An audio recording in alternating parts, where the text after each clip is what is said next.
março. Quero aproveitar a ocasião em público, agradecer a você pelo que fez pela minha vida em Cascavel, assim como agradecer a sua esposa e os seus filhos. Deus o abençoe muito e sempre. E a palavra é com você agora. Conte-nos a sua história. Arrumaram um ambiente maravilhoso aqui, um tapete lindo, né? Essa câmera não estava no combinado, Vilásio, essa você me deve, né? Mas eu gostaria realmente que quem está desajeitado pudesse novamente, foi ajeitado, fique à vontade, se quiser mudar de lugar e fique de frente, que brevemente eu possa contar um pouquinho do meu relato, da minha história. Grande parte dela já foi falada através da vida de outras pessoas. Em 2008, em 28 de novembro, eu chego para um jantar dessa Associação de Homens de Negócio do Evangelho Pleno. E eu cheguei naquela noite derrotado, frustrado, quebrado financeiramente, com meu casamento acabado, totalmente desrespeitado pelos familiares, pela sociedade, totalmente frustrado emocionalmente. Talvez você não chegou assim, espero que não tenha chegado assim, mas essa foi a minha situação que eu cheguei nessa associação. E um detalhe: eu só fui nesse jantar porque a pessoa que me vendeu um convite usou uma estratégia. Ela me deu os convites para mim, para minha esposa, e disse: se você não for, você paga. Se você for, você não paga. E eu pensei, mais um para dever é demais para mim, porque realmente minha situação era terrível em todas as áreas. E eu ouvia ainda, Osni, prazer revê-lo, eu ouvia que nada está tão ruim que não possa piorar. Mas eu estou aqui nesta noite para dizer para você que a solução para todas as coisas, para tudo há solução em vida.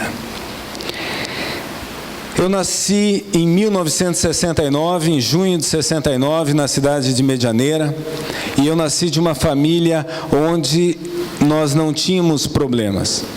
Nós não tínhamos problemas financeiros, nós não tivemos problemas de saúde, com doenças crônicas, degenerativas, nós não tivemos problemas de financeiro, nós tínhamos comida suficiente, eu tinha roupas suficiente, eu tinha as minhas roupas, nunca usei roupa rasgada, tênis rasgado, eu nunca precisei disso. Além disso, a minha família era uma família que tinha afeto, tinha amor, e eu não tinha esse problema emocional, eu nunca enfrentei.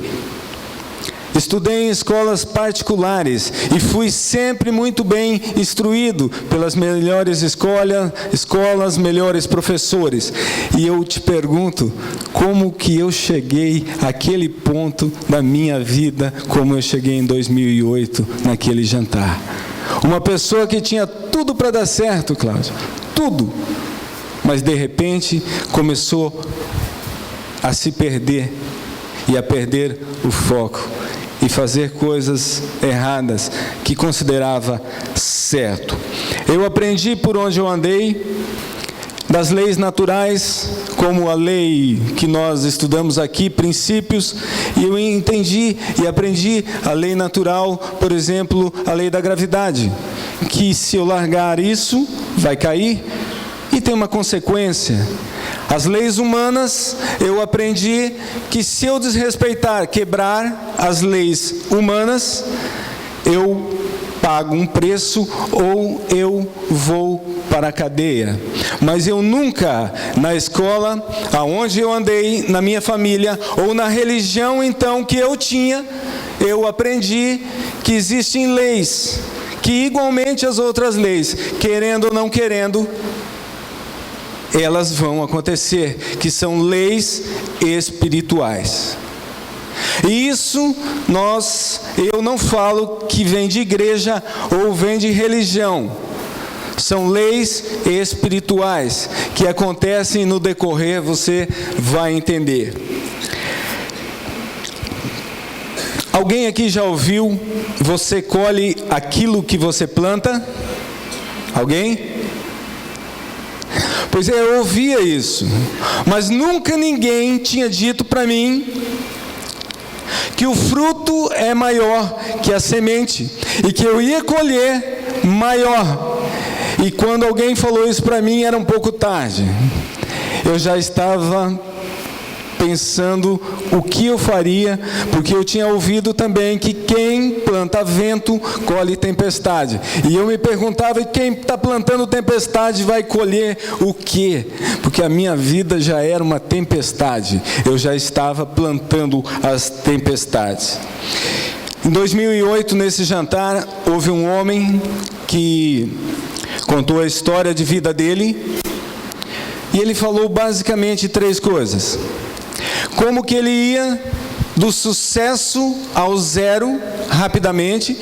Um industrial, ele conseguia comprar indústrias, fazia negócios, comprava avião, andava com o seu próprio avião, comprava mansões, e de repente ele estava morando de favor num lugar escondido, porque tinha gente querendo matar ele por suas dívidas. E aquilo me chamou a atenção. Segundo, ele falou que havia um livro, que há um livro, que nesse livro estão contidas leis, regras, que se nós cumprirmos ou não cumprirmos, elas vão acontecer. E terceiro, que havia alguém, esse alguém que o Albari falou, que vem para mudar a nossa história, e ele faz uma oração e um convite. Quem quer aceitar Jesus Cristo para dirigir a sua vida? Naquele momento, eu confesso a vocês que eu não tinha outra opção. Naquele momento, a minha situação não permitia eu ver, e eu fiz a oração então que ele convidou. E o que mudou na minha vida? Aparentemente, nada.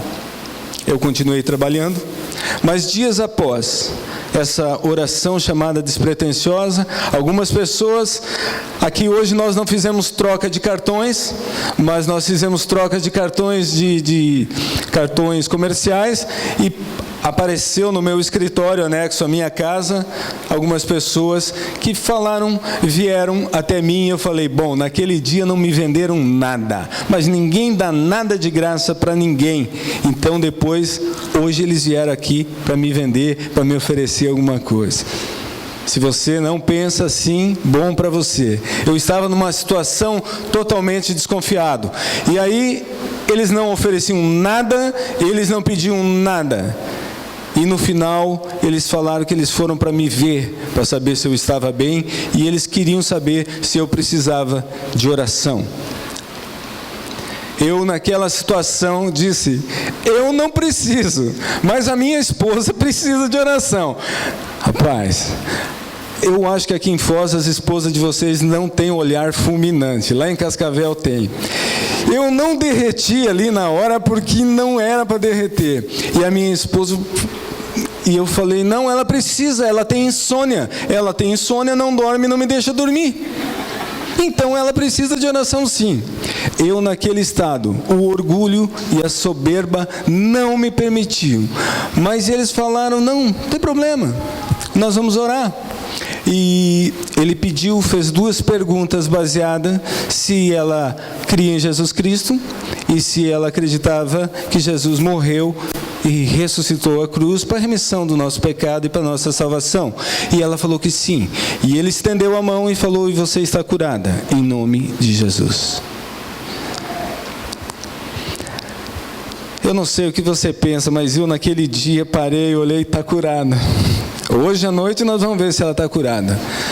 Na manhã seguinte, quando eu acordo, eu levo um susto. Ela estava deitada. E eu tomo banho, faço a barba, e quando eu saio do banho, ela está deitada. E eu chego nela e e ela continua dormindo. E eu pensei, agora, Evilásio, eu ligo para aquele abençoado para orar para acordar, porque ele orou para dormir, agora eu vou ter que ligar para ele orar para acordar. Mas não, ela acordou. E eu quero dizer para vocês que até hoje ela tem uma noite de sono perfeita.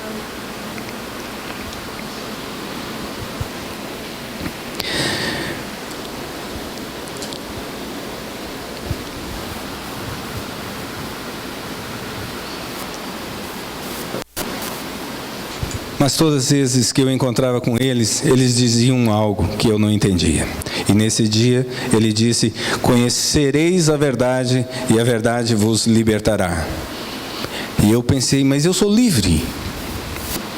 Mas esse homem não sabia e não podia saber, porque somente eu sabia que eu buscava a verdade. E eu pensei, aonde eu vou encontrar a verdade, o que eu vou fazer na minha vida, no que eu vou acreditar. Porque eu pensei, vou acreditar na ciência, que não tem respostas para as coisas que eu preciso. Eu estou num vazio muito grande, a ciência não responde. A ciência não me diz quem eu sou, de onde eu venho, para onde eu vou. A ciência não fala. Eu pensei, eu vou acreditar no governo, nas leis do governo, agora eu vou segui-las todas e vou acreditar. Eu não achei que seria uma boa decisão. E também eu pensei, eu vou acreditar nas religiões, e eu vi que as religiões, onde tem diferença, existem conflitos, existe morte, existem guerras, aonde existem diferenças de religiões. E esse meia boca de uma coisa, um pouquinho de outra coisa, não, até hoje, como eu vivia, não fazia diferença na minha vida.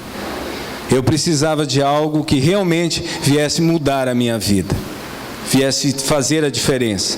Então eu procurei esses meus amigos da Donep e perguntei a eles se eles podiam orar, como oraram pela minha esposa, pelos meus negócios. E eles oraram, falaram, não há problema, Márcio, entrega teus caminhos ao Senhor, confia nele e o mais tudo ele fará. Rapaz, eu que sou preguiçoso, aqui, já comecei a gostar desse negócio, rapaz. Ele diz que Deus daria a mim até nos sonhos. E disse ainda que a bênção correria atrás. Eu falei, estou começando a gostar desse negócio, rapaz. Estou começando a gostar. Mas era muito sério, porque a minha situação era difícil. Então, ele orou. E a maior rede de supermercados da região, a qual eu não tinha negócios, porque nós sabemos que nesse segmento pode haver propina. O melhor negócio nem sempre é o negócio que chega, mas o melhor negócio para o comprador. E essa rede eu não tinha negócios com ele. E então foi promovido o comprador. E veio um novo comprador, que começou a negociar volumes comigo. Grandes volumes.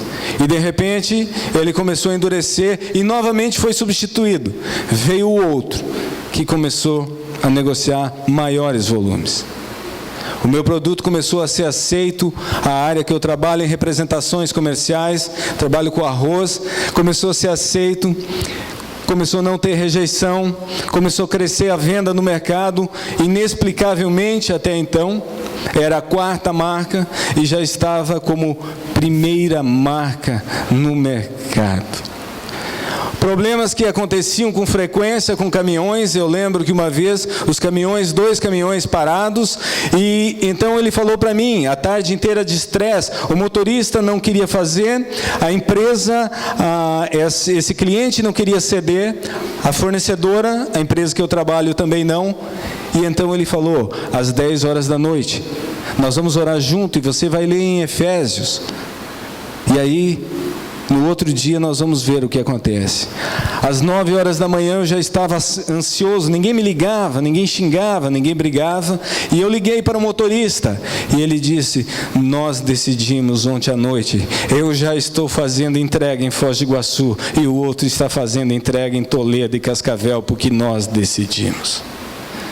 E eu comecei a ver que há algo muito diferente, algo muito além do que eu podia imaginar estava acontecendo na minha vida. E aí a gente vai aprendendo, todas as coisas cooperam para o bem daqueles que amam a Deus. E o Cláudio falou aqui, em 2009, nesse ano eu começo, isso foi em 2008, 2009, eu começo a ter relacionamento, eu começo a ver esses meus amigos, o relacionamento que eles tinham, como é que eles tinham? E eu começo então a buscar. E então eu falo, Senhor, levanta um empresário poderoso na minha vida, que venha pagar todas as minhas contas e venha investir em mim. E eu faço uma viagem para o Rio de Janeiro, e eu falei, Senhor, todas as pessoas que me pediram ajuda foram as pessoas que mais tarde me deixaram na mão. Então vamos combinar o seguinte, olha a pretensão minha. Não entendia. Falei, a pessoa que for a pessoa certa, ela vai chegar e vai dizer, Márcio, como eu posso te ajudar? E eu vou para o Rio de Janeiro e um amigo fala, Márcio, o Cláudio está viajando conosco nessa excursão e ele tem um projeto de negócios com a Argentina. E eu conversei com o Cláudio me expôs o projeto e eu esnobei um projeto ruim, o projeto dele. O projeto que na minha vida eu quebrei pela primeira vez depois de casado, porque já tinha quebrado antes, que foi quando nasceu a minha filha. Mas era um projeto, eu esnobei. E eu não dei atenção para o Cláudio. O Cláudio muitas vezes me procurou. E na viagem de volta no ônibus, o Cláudio olha para mim e fala, Márcio, como eu posso te ajudar? O Cláudio estava pior que eu, meu irmão. Ô, meu amigo. Aí eu falei, cheguei em casa, voltei da viagem, falei, tremenda coincidência, né, Deus? Eu fui falar exatamente o que nós tínhamos combinado, mas eu vou aguardar que o Senhor vai mandar um empresário. O Cláudio vem no meu escritório em Cascavel me visitar e senta comigo e diz, Márcio, como eu posso te ajudar? Eu falei, Deus, o Senhor está de brincadeira comigo. O cara está pior do que eu, e pior, ele não pode me ajudar, que ele não sabe nada comercial, ele é um cara administrativo. E eu argumentei com Deus, e dali uns dias nós estávamos numa sociedade que foi um sucesso durante 3 anos, porque assim Deus permitiu que acontecesse. E esse homem que todos duvidaram, se tornou um grande vendedor. Então, quando Deus escolhe, eu comecei a ver que não adiantava relutar. Não adiantava relutar. Mas o que eu queria daqueles homens era a paz e a serenidade deles. Mais que as finanças deles, eu já não olhava para as finanças, eu olhava para a paz daqueles homens, olhava para aqueles homens que vinham na minha casa, eu não sabia, não conhecia a história de vida deles, mas eu queria a paz que eles tinham, a serenidade que eles transmitiam. Quando eles te abraçavam, chegavam e te abraçavam sem reserva, eu sabia que eles não tinham nada para me vender, para me oferecer, ou eu oferecer para eles, mas eles abraçavam com amor, assim como o Albari recebeu esse abraço. E eu queria. E o que começou a acontecer na minha vida com tudo isso foi que essa paz eu comecei a ter. E é algo interessante, porque eu que tive muitos erros no meu passado, sei o que era não dormir, sei o que era acordar, e aquela acusação o tempo todo andava atrás de mim. O tempo todo algo apontava para mim e dizia, você errou. Você, vai de novo, vai, que você vai ver onde vai dar. O tempo todo isso acontecia na minha vida, e de repente eu tinha paz. Eu não sentia mais isso. E aí eles falaram para mim que nenhuma condenação havia para quem estava com Jesus. Disseram que não havia, e disseram que Deus jogava o nosso passado e os nossos pecados no mar do esquecimento. eu pude provar realmente que Deus jogava. Porque até então eu sei o que era ser condenado pelo meu próprio passado, pelas minhas dores, acusação dos meus erros, das mentiras que eu lancei. E então eu não passava mais por isso. Certo dia, na porta de casa,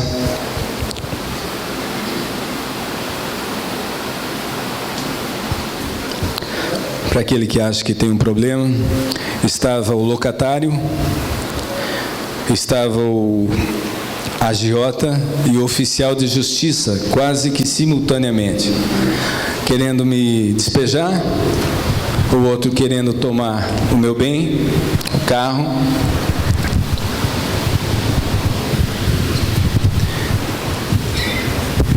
E o outro querendo me cobrar. E o agiota vinha acompanhado de um capanga, o qual eu já conhecia da cidade de Corbélia, e eu sabia o tipo de trabalho que ele fazia. E naquele momento eu falei: a casa não é minha, se ele me despejar não há problema, o carro não é meu, não paguei, se me tomar. Mas eu começava a provar dessa paz e eu sabia que eu precisava tomar uma decisão. Novamente eu pedi a esses amigos o que eu poderia fazer. Então eles falaram: Márcio, você tem muita dívida para receber. Quem me perguntasse isso, eu rasgava o verbo. Eu falava mal de todo mundo que me eu comecei a dizer que as pessoas me deviam muito. Uns me deviam 15, 18, 20. Tinha ações que eu poderia, advogado dizendo que eu poderia entrar com 1 milhão. E ele falou: perdoa todas essas dívidas. E eu naquele instante falei: esse povo enlouqueceu. Se eu não receber isso, eu estou morto. Eu estou acabado. E ele falou: perdoa. A oração do Pai Nosso diz que é: perdoai as nossas dívidas, assim como nós perdoamos a quem nos é devedor. Perdoai as nossas ofensas, assim como nós perdoamos a quem nos tem ofendido. Eu confesso que não foi na primeira nem na segunda vez que eu peguei aqueles documentos, mas eu não rasgava.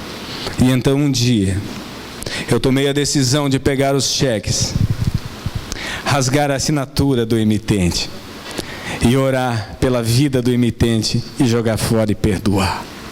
As promissórias, tudo, os papéis, as ações, o que eu podia entrar, todos eu rasguei. E algumas pessoas, inclusive uma pessoa que eu não tinha vontade de mandar matá-la, eu tinha o desejo de fazer com as próprias mãos, de sentir. Eu fui até ela e pedi perdão por ter atrapalhado a vida dela. A partir desse dia, um homem com cheques devolvidos, CPF com restrições, entra no banco, faz uma proposta para o banco e diz: eu posso pagar tanto por mês, não importa quantas vezes você colocar, mas eu posso pagar tanto com 90 dias de carência. 70 dias de carência, e a minha proposta foi aceita. Mais uma vez, coincidências que não acontecem, que você sabe, começam a acontecer na minha vida. Mais uma vez.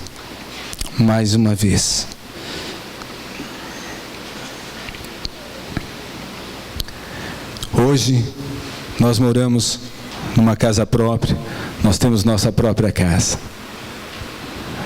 Esse agiota, ele pegou um carro nosso pelo valor de mercado, não tabela FIP, valor de mercado. E ainda nos deu troco do que sobrava deste carro. Ao locatário ao qual nós saímos esse ano, nós começamos a pagar em dia o aluguel. Porque o que ficou para trás eu fui pagando em parcelados e no segundo mês eu já liquidei os 2 meses de atraso com ele. E eu começava a sentir que é algo sobrenatural, que a vida inteira a minha vida inteira, trabalhava ao contrário. Agora começava a trabalhar em meu favor. Tudo trabalhando em meu favor. Mas há algo muito forte ainda que eu quero falar para você. E uma dessas coisas, dessas leis, é que a morte e a vida estão no poder da língua. A bênção, a maldição estão no poder da sua língua. 15 dias antes de eu casar com a minha esposa, Dicleia, a Dicleia estava grávida e ela perde o filho. E aí eu vejo a solução em abandoná-la, em deixá-la, era o dia que eu poderia fazer aquilo que eu pensava, e ela pede para mim, a minha família, quer me levar embora. Você pode se separar de mim, mas case comigo para que eu não vá embora. O nosso casamento acontece, e a vida inteira eu fico com essa carta, eu fico com essa palavra que ela deixou contra a vida dela. Toda vez que ela me contrariava, toda vez que ela não fazia aquilo que eu considerava certo, eu usava essa palavra: se quiser me deixe, mas eu vou fazer o que eu quero. E me tornei um homem infiel. Me tornei um homem adúltero. E achava que fazia grande coisa. Achava que podia fazer aquilo porque eu tinha direito diante de uma palavra que ela tinha dado.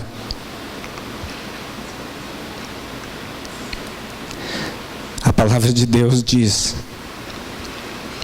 que aquele que se arrepende é perdoado, e aquele que confessa é sarado. E eu não quero nada. É a primeira vez que a minha família assiste a minha preleção. E eu quero declarar em nome de Jesus que você venha aqui na frente, que eu quero te pedir perdão. A minha vida, a Dicleia decide engravidar, então.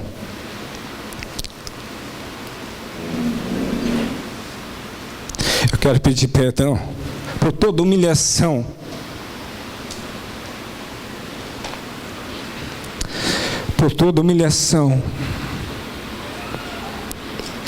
pelas minhas vaidades serem colocadas à frente da minha família. Eu quero pedir perdão por todo o mal que eu causei na tua vida, pela depressão, pelas dores, pela insônia, por tudo. Eu quero te pedir perdão em nome de Jesus.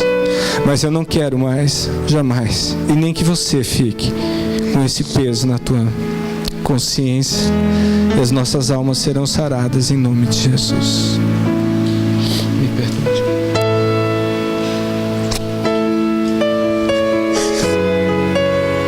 A minha filha, Nicole, levanta, filha. Vem até aqui, filha, por favor.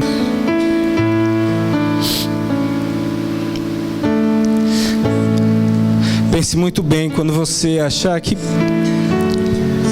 tem direito a fazer alguma coisa, jogar uma vida fora.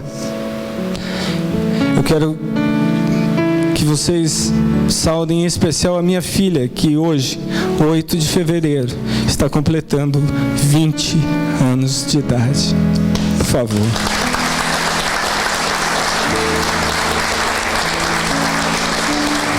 E essa menina foi responsável por frustrar os meus planos de fugir depois do casamento. E quando ela nasceu, fiquei completamente apaixonado por ela. E quem conhece a minha história sabe que como eu babei. O Márcio depois veio num projeto para recuperar a nossa família. E ele não tem culpa. Ele paga um preço bem caro hoje. Mas ele não tem culpa. Ele não tem culpa. Eu Eu quero pedir perdão para os meus filhos, porque hoje eles erram e falham. Porque eles reproduzem o pai que eles viram. Eles pagam o preço hoje porque eles reproduzem o pai. Mas essa história vai mudar e o Márcio paga um preço muito caro. Mas essa história, a partir de hoje, nunca mais será a mesma. Nunca mais será a mesma. Eu te amo, filho.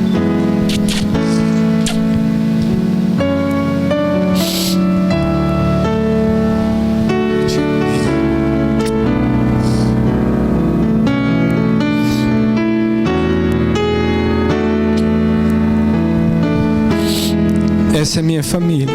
É a primeira vez que eles veem meu testemunho. Pode voltar. Obrigado. O que me entristece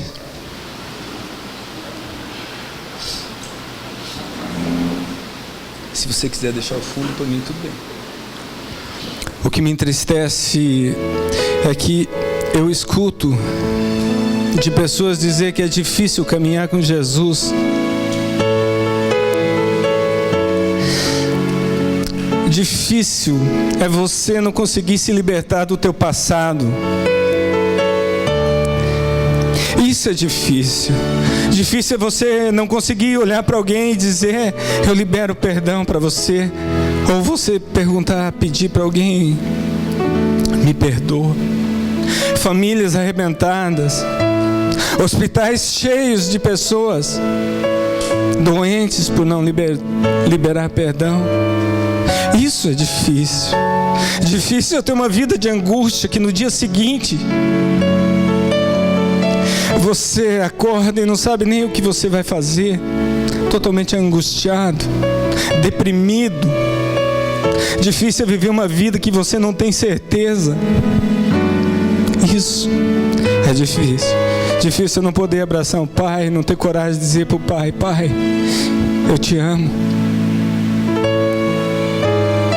Se você está com a tua esposa aí, pega na mão dela, com o teu filho, abraça ele. Difícil, quantos queriam ter? Pergunta para uma mãe, para um pai que não pode ter filho, o que é um filho. Isso é difícil. Eu estou aqui hoje porque um dia, logo depois que eles oraram pela minha mãe, pela Dicléia, pela minha esposa, eu vou visitar a minha mãe no Dia das Mães, onde ela faz um jantar. Ela fez um almoço. E quando ela senta à mesa para comer conosco, os seus braços, o seu rosto estava todo manchado, todo com feridas, e na narina esquerda já dava para ver a cartilagem, não tinha mais carne. E ela disse, Vilásio, que o dermatologista disse que era um cancerzinho. E eu não consegui almoçar, o almoço não me fez bem. E terminando, eu liguei para esse amigo que tantas vezes orou por mim. E tocou até cair o telefone e ele não atendeu e não retornou. E eu insisti. E novamente, ele não atendeu e não retornou a ligação. E mais uma vez. E veio no meu coração assim: ora pela tua mãe. E eu falei: o que orar? Eu não sei. Eu não sei como orar, eu não sei o que falar para ela. Mas era muito forte. E eu fui para o quarto, pedi para minha mãe: mãe, eu posso falar particular com a senhora? E ela falou: pode. E ela sentou na cama e eu me ajoelhei, peguei nas mãos dela, e eu lembro como se fosse agora. E eu disse: mãe, a senhora crê que Jesus Cristo é o Filho de Deus? Ela falou: eu creio. A senhora crê que Jesus Cristo morreu na cruz do Calvário e ressuscitou ao terceiro dia para a remissão dos meus pecados, dos seus pecados e para a nossa salvação? Ela falou: eu creio. Aí eu não sabia o que falar, mas eu segurei firme nas mãos dela e disse: Senhor Jesus, quando o Senhor esteve no mundo, o Senhor curou por fé. ou por poder. Senhor, se for pela minha fé, a minha mãe não vai ser curada. Cura pelo teu poder, que por onde eu for eu quero testemunhar do teu amor e desse poder. E em 5 dias a minha mãe estava completamente curada. 5 dias para a carne preencher, para nascer a carne, cicatrizar. E eu estou aqui hoje justamente para dizer para você que existe alguém que te ama e que jamais vai abandonar você. Você pode abandonar, mas mesmo assim Ele jamais vai te abandonar. Eu convido a todos a se colocarem de pé. Perdoem quem vocês têm que perdoar. Não deixe para amanhã. Declarem o seu amor a quem vocês têm que declarar. Feche os seus olhos, feche seus olhos. Ninguém precisa cuidar ninguém. E repita comigo: Senhor Jesus, eu te recebo no meu coração e te aceito como meu único e suficiente Salvador. Eu creio que morreste na cruz do Calvário e ressuscitaste ao 3º dia para a remissão dos meus pecados e para a minha salvação. Transforma a minha vida de acordo com a tua vontade e com os teus propósitos, e escreve o meu nome no livro da vida. Amém. Quem fez essa oração pela primeira vez, o capítulo 32 de Foz do Iguaçu tem um presente para você. Gostaria que você que fez pela primeira vez viesse aqui à frente. Eu quero te dar um abraço. Eu quero entregar esse presente para você. Não tenha dúvida, se você fez, vem à frente. Se hoje você fez essa oração e você sentiu com convicção, não se envergonhe. Não se envergonhe. Não se envergonhe. Fique bem à vontade. Eu só quero dar um abraço a cada um.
Quero agradecer o capítulo de Foz do Iguaçu, a todos vocês, e eu quero dizer que eu estou à disposição. Aquele que sentir que quiser uma oração. Deus me curou de amidalite, Deus me curou de dermatite, Jesus operou meu joelho cruzado sem cirurgia. Eu não conseguia dobrar a perna direita. E além de tudo isso, Ele me presenteou com uma unção de cura. E eu estou à disposição depois do jantar. Para aquele que assim quiser uma oração, estou à disposição. Muito obrigado e que Deus abençoe todos vocês.